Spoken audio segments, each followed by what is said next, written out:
Hello and welcome to my channel. My name is Skura, also known as Islands in Front, and today I want to talk to you about more Fae content and very specific content today.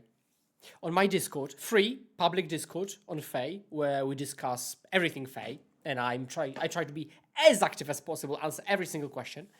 One of the most popular questions is, how do I prepare for my meta, right? Because my decks are typically for the wide meta and for the very top of the meta, right? Because I play Pauper Gaddons, play bigger paper tournaments mainly.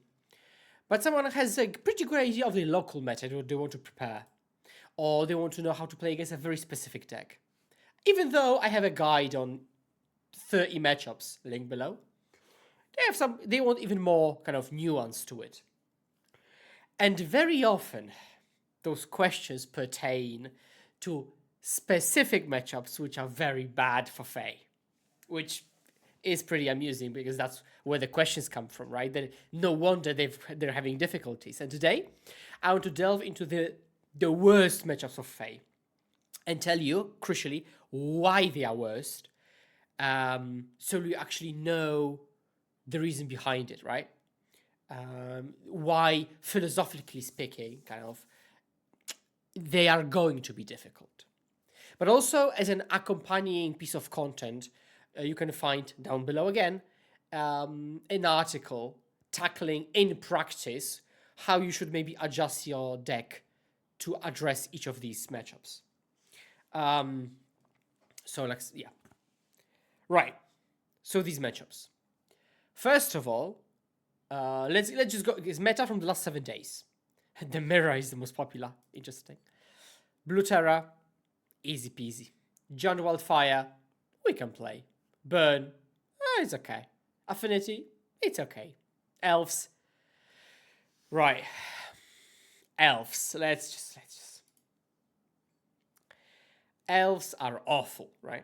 And the whole video today will be about awful matchups. This one's awful. Why? So, we all think of the Fae play patterns. It's get on the board quickly with flying creatures, right? Then kind of convert those flying creatures which are unblocked into ninjas, get some card flow going while they're dealing more chip damage in the air, right? And all of that is kind of supported by a number of counter spells to counter key creatures, right? So the issue is that, first of all, their whole deck is creatures, so they can block on the ground easy peasy, right? So basically, coming in, a ninja that has connected will never ever connect again, right? You'll get 1 draw per ninja, which isn't that great, right? Just as a reminder, the reason why our deck needs the ninjas is because otherwise we're a limited, kind of subpar limited deck. The moment we draw 1, 2, 3 cards off of those ninjas, the number of cards, the quantity, makes up for the lack of quality. But if we don't draw those extra cards, we're just going to play those bad cards. And this deck disallows that, right? And you'll see that theme. It disallows the ninja card flow. Okay. At least we can connect in the air. Well, not really. Now, this version is very kind to us, clearly. But maybe I'll try to find a list that basically plays Jaspera Sentinel. Maybe they're off Jaspera, which I would be very happy to see. So, okay, yeah, good for us. Let's just very quickly go to Jaspera Sentinel. Jaspera Sentinel is a 1/2 for 1 mana, so blocks everything on the ground and trades with Hacker. It also has reach, so it blocks every single flyer in the deck. We just cannot break through. So we have to trade with it, with our Hacker. But it will only happen if they allow it. If they say block, that's okay. So if they have Jaspera, it's just god-awful. If they don't have Jaspera, okay, there is that. But then you see they play Nyxborn Hydra, which has reach, again. So they just can pay very little mana, just equip something, now it has reach as well. They also have Quirion Ranger, so you can both attack and block. But also it plays around Bind the Monster, because Bind the Monster taps, but then Quirion just untaps it. right? Because we've got cards like Masked Vandal that block every single ninja forever. Priest of Titania, which in the face of our lack of removal, allows them to have insanely good linear draws compared to us. Because they just land Priest, they'll just be generating 1,000,000 mana and just casting spells. Generous End, again, another creature with reach we cannot break through. And on top of that, here in this example, 10 card draw spells that draw into more and more elves. And then some people are particularly hateful. They even play cards like Scattershot Archer or really Longbow, which just make it extra insane, right? When I'm mono blue and I queue into elves, it's basically GG. No delusions, typically speaking. So this is the reason why it's so bad. So them, for example, here dropping Jaspera makes it just a bit easier. But again, they're not going to drop Nyxborn Hydra or Quirion Ranger. Thankfully, it's like the 7th or 6th deck here, right? So top 5 and then 6th. Madness Burn, fine. Bam. Walls combo. Okay, it's on the online meta game I'm just looking at now. Walls combo. Easier than elves, but still awful. So they have there's the same idea, and you'll see that. A ninja that has once connected will never ever connect again. Okay? Here, they also are typically just per deck, but again, if fewer the better, because at least we can attack in the air. That's nice. They're a bit clunkier because there are high mana requirements, right? And then like a key spell they want to resolve, Overgrown Battlements or X-Bane Guardian, costs 2-3 mana. It's possible to deal with. They are still a Quirion Ranger deck, so buying the monster is really bad. They still have a lot of card draw. But at least what's a bit better, in my estimation, is mutagenic growth. Especially like the first time, because they will be tempted to block with their 0304, you mutagenic, the creature dies, right? So that's nice. That's nice. Elves seem to have many more throwaway creatures, like random throwaway creatures. But again, the more throwaway creatures they have, the worse it is for us. And post board, some people even play, and again, Scattershot Archer. So same motif, right? They have a very strong linear plan. They have card draw. They block on the ground. They disallow card flow. So we only can have, let's say, a couple of counter spells, and there's just not enough to keep them at bay, right?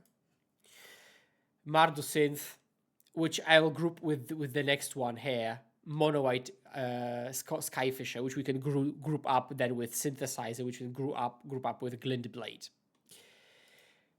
Core Skyfisher is a 2/3 flying creature.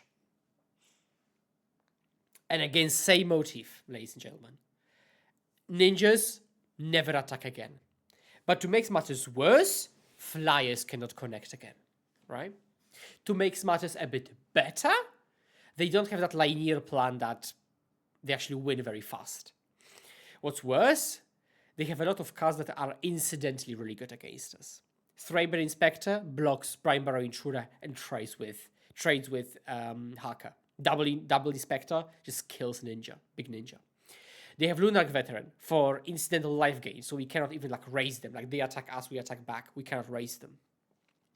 They play actual removal. They have Anthem to win in combat, or to kill us. Prismatic Strands to win every single combat. They've got Battle Screech to completely block the air. Ah, that's awful, right? So, at least post-board doesn't get particularly worse, but... I would say that if you play my most recent kind of mutagenic version and owl version, crucially, or owl version, I've actually beaten a fair number of core Skyfishers. I think it's easier if it's like Boros Synth, honestly. Because at least they don't, like, they have removal, but like, ultimately our deck is ready to play against removal. And it's kind of like 1-for-1 kind of fair show. It's much better than a resolved Battle Screech or Prismatic Strands. It's just so annoying. And the last matchup I want to touch on is Gruul Ramp. And you're never going to guess. They block on the ground, so a ninja that connects once will never connect again. They have a very strong linear plan. And sometimes they even have card draw. This version is actually just a Ponza version. But they have like this very scary top end. Out of all the decks I've mentioned, so Core Skyfisher, Elves, Walls, Gruul Ramp, you see 3 green decks. So we hate Basic Forest. But I think maybe counterintuitively, but this is probably the best for us. Then Core Skyfisher, and then the other ones.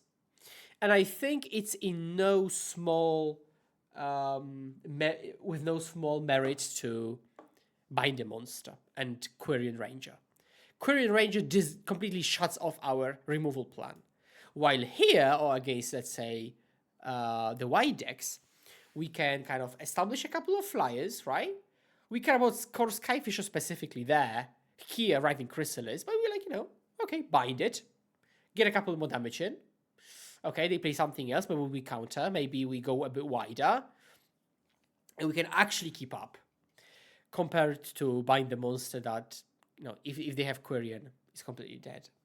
So I would count all of them as unfavorable, with Elves being extremely unfavorable, Wolves being properly unfavorable, same for Mono White, and Gruul being, I really don't want to play against this, but we can do it.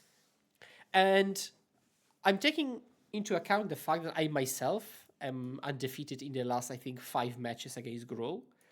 And I have no clue how that happens. But it does. You keep an aggressive hand, again, supported by Bind the Monster, and you can, weasel your way out. You chump, boarding party once, you do some stuff, you take away their initiative, then you bind Hunter. Maybe you can do it. So this is my overview. This is my overview. So now, thankfully, the more down the line we go, we see like Boggles, which, suddenly it's changed. Boggles, decent. High Tide combo, great. Dredge, fine. Tron, fine. Dimir, fine. Turbo Fog, good. So like I actually like our matchup spread. And again, it will really depend on your local metagame, but also the online metagame at a specific point. But if your local meta is Elves, Gruul, Mono White, or Walls, uphill battle. But if you want to see how I think you should tackle it, and go a bit more in depth in a written form, you can go down below. And yeah, so this is me. This is my opinion on the bad matchups of Fae. Maybe I'll record a good matchups for Fae and why, because the why is important, as I said. Although you can kind of imagine that is the reverse of the reasons here. If ninjas can connect multiple times, it's good. If they don't have ways to block flyers, it's fine. If they don't have a very strong linear plan, it's fine. So it all checks out. So yeah, thank you very much for watching. And as always, please remember to hold my hand and let's pass it together. And I will see you next time. Cheers. Boo!